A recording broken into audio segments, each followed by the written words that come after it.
One of these days we're all gonna die. And you may be thinking to yourself, when I die, what should I do for my funeral?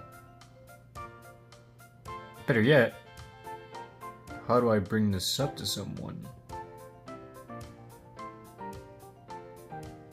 without sounding emo?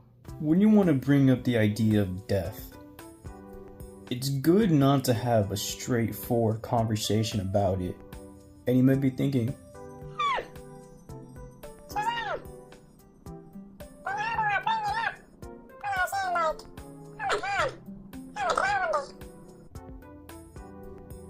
you can bring it up on different occasions.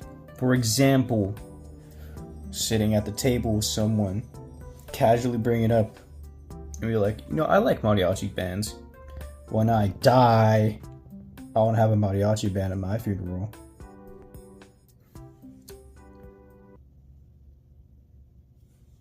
Now they know. And for a casket, you could be like, my favorite color is pink. I want a pink casket. There you go. It's not as hard as it sounds. The barrier that's being held here is the uncomfortable situation that you might put yourself in. Because if you just uprightly talk about death to some random person or your family or someone you care about, they might just think that you're sad or depressed and that you need help. But in all reality, you just want them to know when you kick the bucket, those are the things that you want.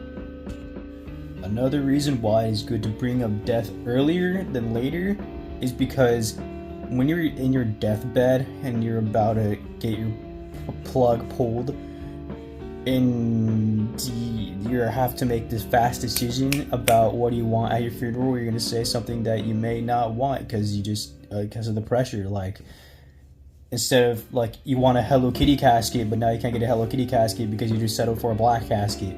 That's boring. But you said that because it was too much pressure. Now, if you ask someone, if you tell someone beforehand, before all this is happening, right, then you could possibly get your Hello Kitty casket. And you may be thinking to yourself, that's still very uncomfortable. Well, let me give you some tips for good communication when talking about death. Try not to come off too strong. Like I said before, it's good just to bring it up slightly in a conversation rather than making it a whole entire conversation. Because, for example, you the listener or Mr. B, pretend you're talking to me right now, right? And I'm just like, Mr. B, sit down. I need to talk to you about this right now. So, I'm gonna die. And at my funeral, I want a pink casket, and I want Coldplay to play at my funeral, and I want only dandelions thrown in my casket. One rose, I'm losing it.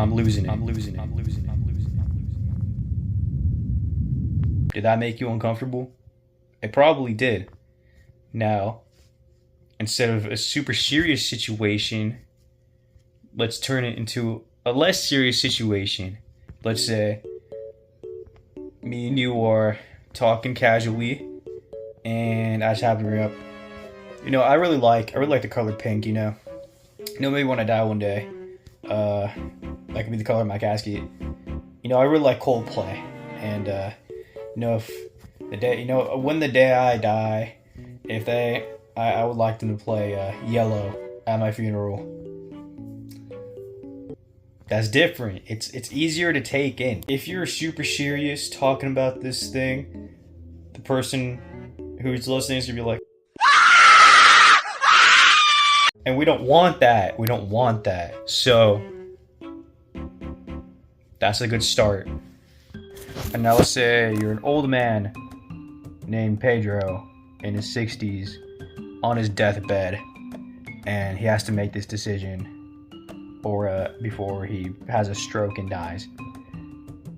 Same thing. It could be a little bit more straightforward though.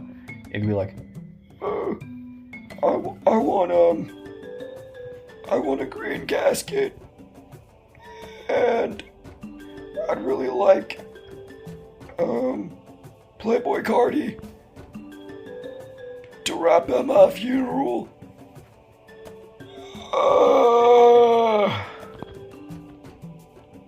At least you got the point across. Death doesn't have to be a bad, awkward conversation. It could be a normal, serious conversation, or not super serious. It's just all a matter of how you present yourself and how you decide to give out the information. I will now reenact a serious conversation about death and a not so serious conversation about death. Frog, I'm gonna die.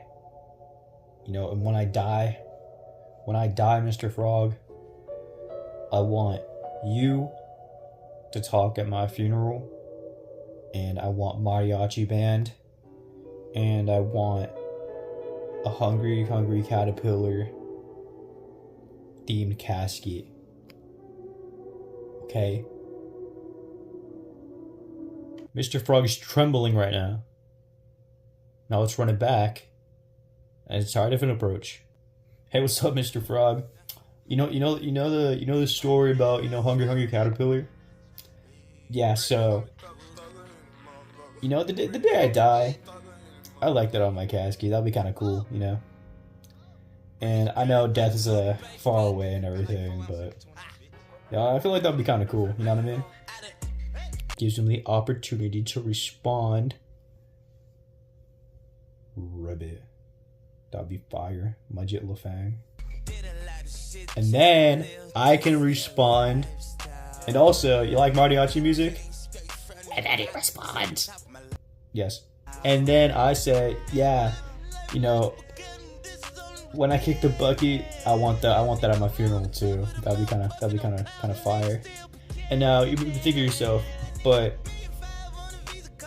does it really matter on the relationship who I have with this person? Yes, because let's say Mr. Frog is a guy I just met, right? Mr. Frog, when I die, I want hungry caterpillar. He leaves because he's weirded out. And I'll say he's my mother. Mr. Frog, all hungry caterpillar at my funeral. Okay, so easy work. At the end of the day, death doesn't have to be as serious as we make it out to be. We just gotta understand that we're all gonna live, we're all gonna eat, and we're all gonna die, and we're all gonna pay taxes. So, you live, and you go. It's all something that we have to take into account, and it's all something that we don't have to freak out about, because it's natural. Every living thing ends up coming to an end.